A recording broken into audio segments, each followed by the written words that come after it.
Regresamos con las noticias nacionales y les contamos que a esta hora continúa el juicio político en contra de 4 de los 7 consejeros de Participación Ciudadana. Hacemos contacto en la Asamblea Nacional con Daniela Valencia para que nos cuente cómo avanza este proceso. Buenas noches, Daniela.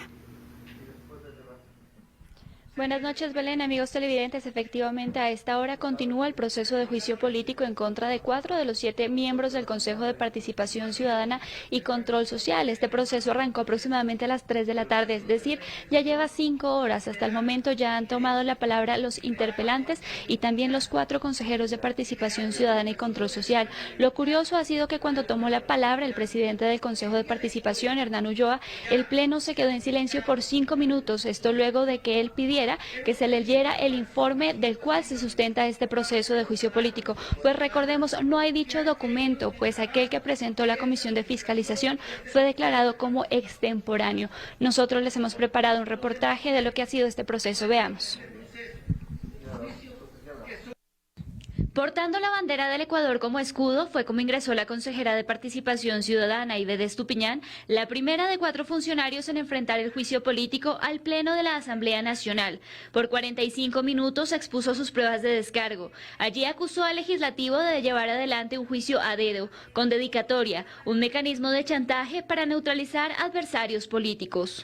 Para designar autoridades a dedo, un juicio político desviado, porque están ejerciendo un abuso de poder.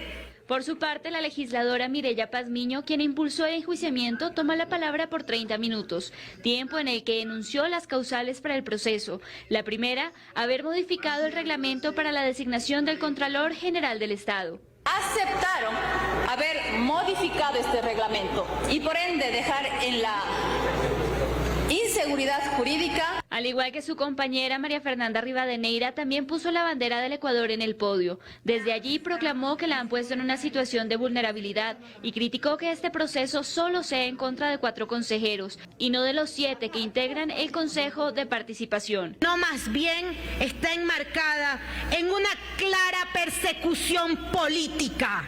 Quieren tomarse el control y elegir las autoridades a dedo.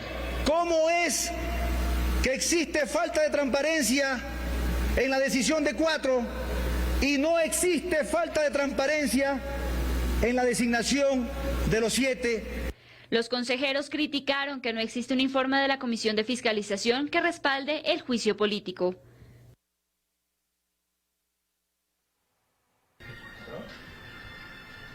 Y bien, a esta hora continúa en uso de la palabra el presidente del Consejo de Participación Ciudadana, Hernán Ulloa. Posteriormente volverán a tomar la palabra los interpelantes para luego la réplica de los consejeros de participación y posteriormente abrir el debate. Se espera que la votación que define el futuro de estos 4 consejeros de votación, consejeros de participación ciudadana, se dé en horas de la madrugada. Aquí se definirá si son censurados y destituidos. Recordemos que para ello se requiere de 70 votos. Es lo que les podemos compartir a esta hora. Liz, regresamos contigo que tienes más noticias. Una excelente noche. Gracias, Daniela, por ese reporte. Que tengas una buena noche también. 10 internos de la cárcel de El Inca en Quito fueron asesinados tras el traslado de un cabecilla de la banda de Los Lobos a la cárcel de máxima seguridad La Roca, ubicada en Guayaquil. La cárcel del Inca, ubicada en el norte de Quito, fue el escenario de un nuevo episodio de violencia y de reos asesinados en el sistema penitenciario. Los disturbios ocurrieron en medio del proceso que ejecuta el Servicio Nacional de Atención de Personas Privadas de la Libertad, SNAI, para reubicar a líderes de bandas delictivas detenidos.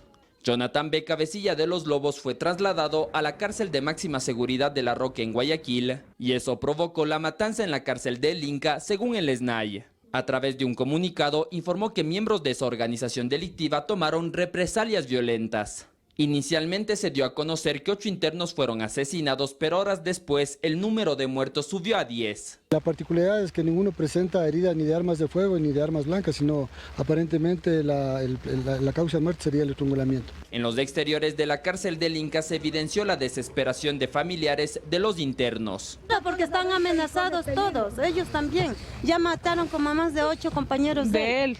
De la celda donde él está. Que controlen, que ayuden, porque incluso él solos, que los dejan.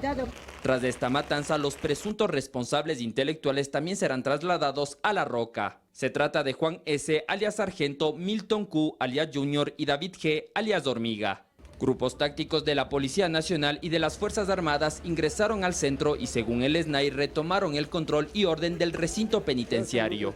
Alberto Luna, 24 horas. Un policía fue asesinado esta tarde en el sector de Nueva Prosperina, en el noroeste de Guayaquil. Testigos del hecho señalaron que sujetos en moto lo interceptaron mientras se encontraba en su día libre haciendo compras en un supermercado del sector y le dispararon, causando su muerte. Desde la Policía Nacional se indicó que no se trató de un asalto, sino de un ataque direccionado contra el servidor policial. En las últimas semanas, al menos 8 uniformados han sido asesinados a nivel nacional por bandas narcocriminales.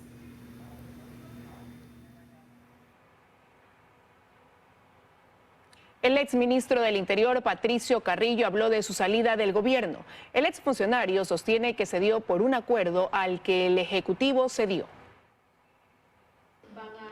Hace 2 meses, en el contexto de lo ocurrido en el caso de María Belén Bernal, el presidente Guillermo Lasso solicitó la renuncia de uno de sus ministros más visibles, Patricio Carrillo. Carrillo por primera vez vuelve a hablar de su salida del Ministerio del Interior. Hoy no adjudica su separación a este evento. La CONAIE había pedido también ya la salida del ministro Carrillo, entonces ese es otro de los temas que están ahí asociados. El movimiento indígena sí había solicitado en varias ocasiones la salida de Carrillo del Ministerio del Interior, pero el presidente una y otra vez ratificó su respaldo. El caso Bernal lo sobrepasó. Es como lo que estamos viviendo ahora en el tema de extorsión. Es una forma de ejercer una presión para que alguien actúe de una manera deliberada a través de diferentes medidas condicionadas. Entonces yo creería que eso es lo que sucedió. A mí el gobierno jamás me ha dado una explicación. Simple y llanamente utilizaron una víctima como un pretexto para sacar a un ministro que yo considero era incómodo ya para algunas posiciones políticas. Quien estuvo enfrente 177 días en un ministerio que este gobierno decidió revivir, el Ministerio del Interior, sostiene que el equipamiento de la policía no es lo único necesario para luchar contra el enemigo al que se enfrenta el país. Cuando hablamos de seguridad integral es una forma globalizada de analizar los riesgos que están asociados a la política, a la economía. Si las instituciones son débiles se empieza a tolerar mucho y cuando se tolera todo no se protege y no se defiende nada. Ahora también habla de la importancia de perseguir la economía ilegal de las organizaciones. Porque este es uno de los principales factores que está afectando a la seguridad. Carrillo estuvo cerca de 6 meses en el cargo de ministro del Interior, enfrente de la policía durante las manifestaciones de junio del 2022 y 2 años antes como director de operaciones de la Policía Nacional, encargado del orden público durante el paro de octubre en el gobierno de Lenín Moreno. Dayana Monroy, 24 horas.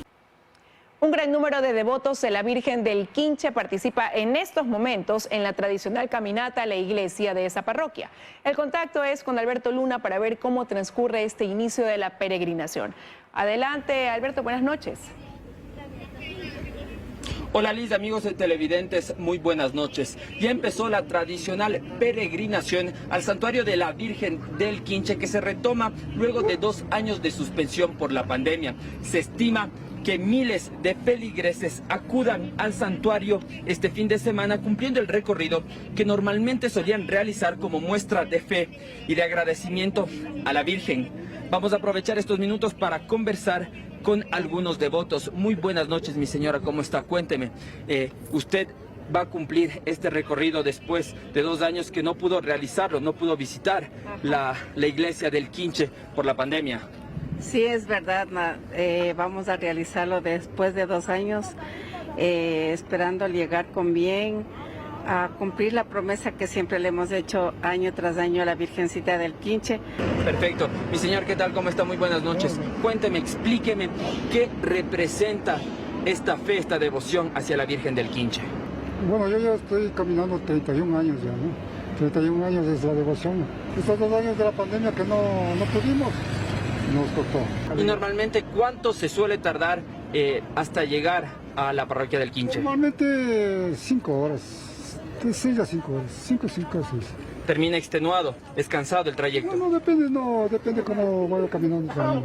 Entonces, si es que va caminando tranquilamente, siga fresco. Perfecto. Entonces, si va apurado, sí. Ya. Perfecto, muchísimas gracias. Comentarles también, amigos televidentes, que la iglesia del Quinche abrirá sus puertas a las 11:30 para recibir a los devotos y a la medianoche se oficiará la primera misa. Después de eso habrá misas en ese santuario cada 45 minutos. Tradicionalmente las caminatas se cumplen durante 2 días, tanto viernes como sábado. Por eso rigen cierres viales desde esta noche en varios puntos, principalmente en las vías de ingreso a la parroquia del Quinche. Por ejemplo, aquí en la Panamericana Norte no hay paso desde la entrada a Llano Chico. La recomendación entonces es de estar pendiente de la información que se difunda sobre estos cierres viales para evitar inconvenientes respecto a la circulación vehicular durante este fin de semana. En Quito es lo que les puedo informar a esta hora. Regreso a estudios. Muy buenas noches. Muchas gracias, Alberto. Buenas noches. Ahora vamos con nuestro segmento Por tu Salud.